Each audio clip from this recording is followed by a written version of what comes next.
اللہ تعالیٰ اپنے حبیب کریم صلی اللہ علیہ وسلم سے فرماتا ہے اے حبیب آپ ان لوگوں سے تعلق اپنے ختم کر لیں جو اپنے دین کو مذاہب بنائے بیٹھے ہوئے دین میں آئے ہیں لیکن کھیل کود سمجھا ہوا اپنی دنیا کی زندگی میں جو ہے نا مگن ہوئے پڑے. دنیا کی زندگی نے ان کو دھوکے میں ڈال کے رکھا ہے.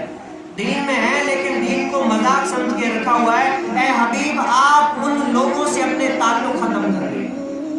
اب اس کو پتا کیا چلا کہ جو دین کی طرف نہیں ہے اللہ تعالیٰ کیا فرماتا ہے جو دین کی طرف نہیں ہے اے حبیب آپ ان لوگوں سے اپنے تعلق کو ختم کر لیں.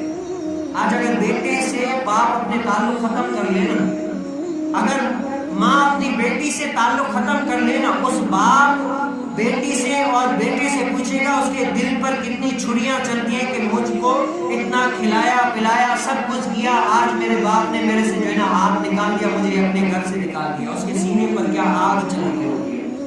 اور جس نبی کے اوپر کلمہ پڑھ کے ہم مسلمان ہوئے وہی اگر ہم سے لا تعلق ہو جائیں تو بتاؤ میرا اور تم آپ کا اس دنیا میں آخر راہ کیا. اللہ تعالیٰ کیا فرماتا ہے اے حبیب جو اس دنیا میں رہ کر دین کے ساتھ مذاق کر رہے ہیں دنیا کی زندگی نے ان کو دھوکے میں ڈال دیا. اے حبیب آپ ان سے اپنے تعلق ختم کریں. آج ہم اپنے آپ پر غور کریں کہ ہم اب رب تعالیٰ کی اطاعت والے کام کر رہے ہیں یا ناراضگی والے کام کر رہے ہیں. کیا ہم اپنے آقا علیہ السلام کو خوش کرنے والے کام کر رہے ہیں یا ناراض کرنے والے کام